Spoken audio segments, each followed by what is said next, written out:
Fast forward, any come out our channel so AG politics avering. Podcast or the trend make which make headlines. Ni jamre na EDB Extradition or any dibnya raksi mo se ene EDB kanya. Best so bitima subscribe to the channel. Omane so bitima hit notification bell so share na Akuffo aka so ensa into be ne di ma yombo enra e political highways ni na eja dema enye asem koto akra. Na eye honorable Gabriel Amariba na me no ka say wetimi atwe na dwen afa eye Ken Ofori-Atta any accomplish. Omo etimi edwane efri emra ho ochena bi nsem a wokinyina se Ken Ofori-Atta the property bi ese forte bia no ese oman no at this point in time there ode ne nsa atoso a ne yehu se sisia no ajapade we say Ken Ofori-Atta edia na boni say ne wadi ni sent no ontimi nya access to all the properties a onua papa no eche na dwen abra o jemre etranse o key point na at this point in time yen semre yembo enwura na so ye frise ka kum ye jenu kwaku anum no ono wanka se enhwe ensem no enho emai age politics are very but that's so wajemre o yenko ensem. Read them and share them to the rest of the world. And now, Director General of the National Road Safety Authority, Abraham Amaliba, is urging investigative bodies handling the extradition of Ghana's former Finance Minister Ken Ofori-Atta to consider processes to freeze his assets as a means of forcing him to submit himself for extradition. On its part, political analyst and senior lecturer at the University of Ghana, Dr. Joshua Zato, wants the United States government to reciprocate Ghana's continuous collaboration by equally extraditing Ken Ofori-Atta to Ghana to face justice. Take a listen to these panelists. We are accusing him of a number of things. One of it is matters relating to SML, matters relating to conflict of interest, sometimes outright corruption. IOCO and SOP have provisions in their law that says that you can freeze a man's property when these matters are being investigated. Ofori-Atta is using the resources that we claim were wrongly or ill-gotten to fight us in the U.S. court. What do? Don't you cut off the oxygen? Forget about his investment in the U.S. But in Ghana, can't you cut off the oxygen? Because those resources are what he's using. How many Ghanaians, if they want to be extradited, can afford top lawyers in the U.S.? So I'm asking the authorities, the IOCO and the SOP, what is delaying the freezing of Ofori-Atta's properties? We all agree that he needs to come back home and account. If the country knows that the AG says they need to go by. If we leave this to the process, then it's going to take quite a while. We have a long process, and there's been that advocacy for other avenues to be explored, so as to get Ken Ofori-Atta to come answer the questions being asked on the basis of accountability, accounting to the people for the power and the resources given to him. Should it be one that the AG should take into cognizance of, at least, because of his own position that if it is left to just the extradition request, we'll have to wait for quite a while? The Attorney General has not hidden the fact that this is going to take some time. And he has told the whole country. But what is important is that he has started the process. On other things like we should exchange people for others, I don't think that is within the remit of the Attorney General. That could be diplomatic. And maybe the Foreign Affairs could trigger those things. But on any day, truth is important. Being candid to the facts are important. And for me, I'll stand on the side of a drunkard who speaks the truth than the person who goes to church to pray every day and lies. Why am I saying this? Study now. Sedinam was convicted under the Akuffo administration. When she was accused, or when she was standing trial, there was no extradition request. When she was convicted, there was no extradition request. At that time, we have an attorney general. Today, another government has come. And this government and its attorney general has made requests for bringing back Sedinam to serve the remaining of her term here. And what are we hearing? What kind of convoluted analysis and convoluted comparisons are this? Who bears the brunt of not bringing Sedinam? Is it the previous government and its attorney general, or the current administration and its attorney general? So that's why me, on any day, I'll stand on the side of a drunkard who speaks the truth than a churchgoer who comes back and lies to the people. But the issue about Ken Ofori-Atta is this. We are accusing him of a number of things. One of it is matters relating to SML, matters relating to conflict of interest, sometimes outright corruption. IOCO and SOP have provisions in their law that says that you can freeze a man's property when these matters are being investigated. Ofori-Atta is using the resources that we claim were wrongly or ill-gotten to fight us in the U.S. court. What do? Don't you cut off the oxygen? Forget about his investment in the U.S. But in Ghana, can't you cut off the oxygen? Because those resources are what he's using.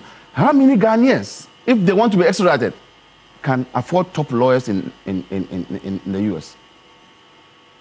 So I'm asking the authorities, the IOCO and the SOP, what is delaying the freezing of Ofori-Atta's properties?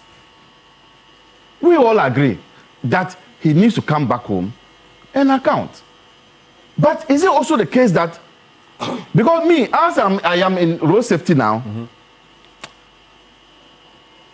I believe that I am serving the people of this country with all my heart. So it will be difficult for me to be thinking about preparing my exit from this country. You get my point? So is it that Ofori-Atta went into this office with a criminal mind and planned his movement? These are questions for the gods, some for the beasts. I don't get it. I don't get the way he was able. You didn't believe in the beasts or the gods. I don't get. You see, the way the man planned the whole thing, it's difficult for me. So he knew that when I was taking SIC insurance matters to Enterprise Life, it was wrong, but I'll still do it. Or he knows when I was doing the haircut, it was wrong, so I'll still do it. I don't get it, but we are where we are, and sometimes I tend to agree with Martin, but he's too hard on the special prosecutor. This man shouldn't have left in the first place. Exactly. But that one is not Ofori-Atta shouldn't have left. So but the reason why I don't support him wholeheartedly is that we were dealing with a government whose apparatchiks were unstoppable. But I hear him say that we could have raised an alarm. Yes. But how it won't stop him from going. Oh, no, it won't have. It won't stop. It won't stop. It won't stop. No. Right. So for me, I think that if you had put it on TV today, how will you go to the airport and stop him? oh yes. Thank you. So I think that there's more to these matters than just meet the eye. Right. Are you a salaried worker, an SME owner, or a trader in need of quick and reliable financial support? It's time to make your money work for you. With Blue Loans from Blue Financial Services Ghana Limited, you get fast, flexible, and affordable financing tailored to your needs. No long queues. We understand that this extradition is as much political as legal. The legal alone doesn't cut it. Look, under U.S. law, you know that when the judge finishes the case certifying that Ofori-Atta can be extradited, the Secretary of State can look at other factors and say no. Under U.S. law, let's be very clear. The judge who will decide doesn't have the final say as to whether Ofori-Atta will come here or not. It's not for the judge. The judge is basically to look at the treaty and those things and decide that, oh yes, under the treaty, these things have been met. The lawyers will argue otherwise. I mean, all I'm saying is that no matter the proceedings, at the end of the day, the final decision from the courts is not the final decision to bring Ofori-Atta down. The final decision lies with the Secretary of State. That's the equivalent of our foreign minister, right? Right? So once we begin to engage and they see that, oh, there's a lot of politics in this whole extradition process, etc., the Americans will take us more seriously. That will not dovetail into political persecution. Yes. So we are coming to that. That would be a flag, a red flag. Yes, yes, because the political persecution you've mentioned is one of the things the Secretary of State can use. Yes, he can look at it, even though the courts will also be looking at it. I remember I mentioned earlier that in one of the extradition cases I did a few years ago, well, now it's over 8 years, or about 10 years ago, Professor Tefa, the UK court didn't bring down the person because the report we wrote, we went to the prisons, looked at it, and then wrote a report. The prison conditions in Ghana were so bad, and that's one of the things. They didn't bring down the person. So this thing about political persecution is something the Secretary of State can use and not bring down Ofori-Atta. Of course, we are not, it's not a political persecution, but we're just making the point that under law, the Secretary of State, he is a politician, so he's allowed to use humanitarian grounds, political persecution, that's the witch hunting thing, statute of limitations, and many other things. It's a discretion. So let's start it this way. Right. It's a discretion that the Secretary of State, their foreign minister, will exercise after the court is done. So it's not just a legal battle. It's also a political battle. So there are two battles to be fought. After the court is done, there's also a political one. And that's how come we have to arrange our ducks in a row early. We have to, you know, like the wise maidens in the Bible, we have to go with extra oil. So we are not just going to the legal battle. We, across the table here, and the actors, the netizens, we have to start the political fight early by starting our demonstrations, etc., to tell the American government that, look, this thing is very political, so they better get it right. We will not allow that Ofori-Atta doesn't come here, but we will keep extraditing. And I like Solomon Wusu's word, we keep extraditing little twinkle stars, right? You see, so they must bring the Ofori-Atta. And let's not forget this, that, you see, in the U.S., you know, their economy is not in the best of shapes. They too, they are struggling. They have cost of living issues, etc. And you see how recently Donald Trump had to capitulate to the Saudis because he needs investment. So the death of Jamal Khashoggi, you know, Biden, they were raising human rights issues a lot under Biden. Donald Trump sees actually he wants the Saudis to continue to invest in the U.S. So he has to throw away human rights consideration. I mean, long story short, to attract investments, Donald Trump does a lot more than just legal, there's legal considerations. So he would. So the argument I'm making here is that because Ofori-Atta has invested heavily in the U.S., there is that key consideration. Okay. He has invested heavily.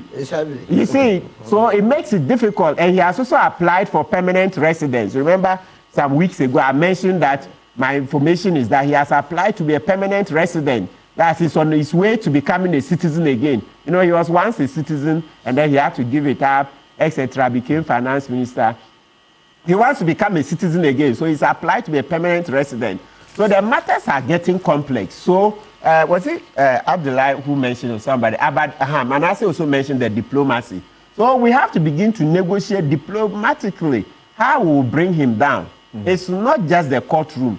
Right. The courtroom, in this case, I think that, let's just put it this way, the diplomatic negotiations, the political, and of course, it also, the diplomacy will dovetail and can cover the whole of the politics as well. Okay. And that is where we should be looking at. That right. Ofori-Atta has investments in the U.S. And when it comes to investments, Donald Trump, as president of the U.S., would want to protect investors, like how he's done with the Saudis. He's thrown Jamal Khashoggi under the bus. It's like, oh no, it's not about human rights. He needs investment.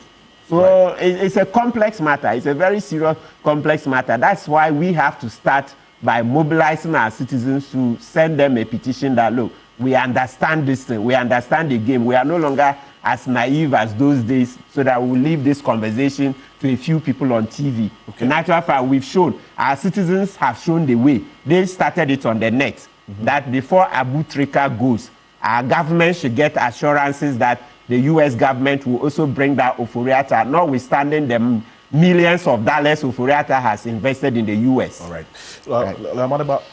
What kind of decision? See, and you see, this development of what the Supreme Court has done regarding the some statement that was even attributed to the presiding judge on this particular issue. And gentlemen, you are being heard, so please. Yes. On why certain things were even being done, even when there was a pending application.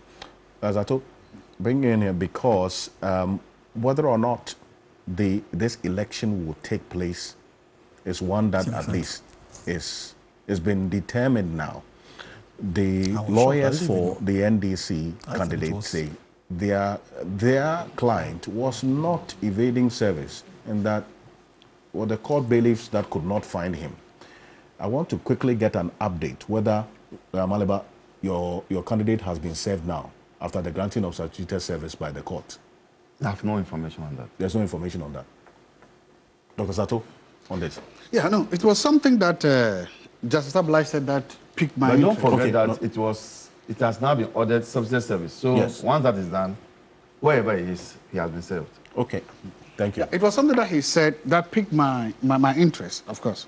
Because he said the fact that the Supreme Court did not want, for instance, them to conduct the elections. What if you conduct the elections and then after that, the Nyindam wins the case? You would have ended up with... So the question, and then I asked him... Those are my interpretations. I know. The mind of the Supreme Court. Exactly. But this is the most logical So I think, was that not the argument of the Tokono and her lawyers? Wasn't that the same argument they made? That if you... No, I'm just trying to see. That's something I'm asking. Allow me to help, as I allow you to help. I'm trying to... Tokono no, wait. No, gentlemen, please. Oh. If you ask the question, do you want a clarification? Yes, from him. I don't mind. I mean, he's superior to me when it comes to these things. I don't mind him teaching. But why are you importing the...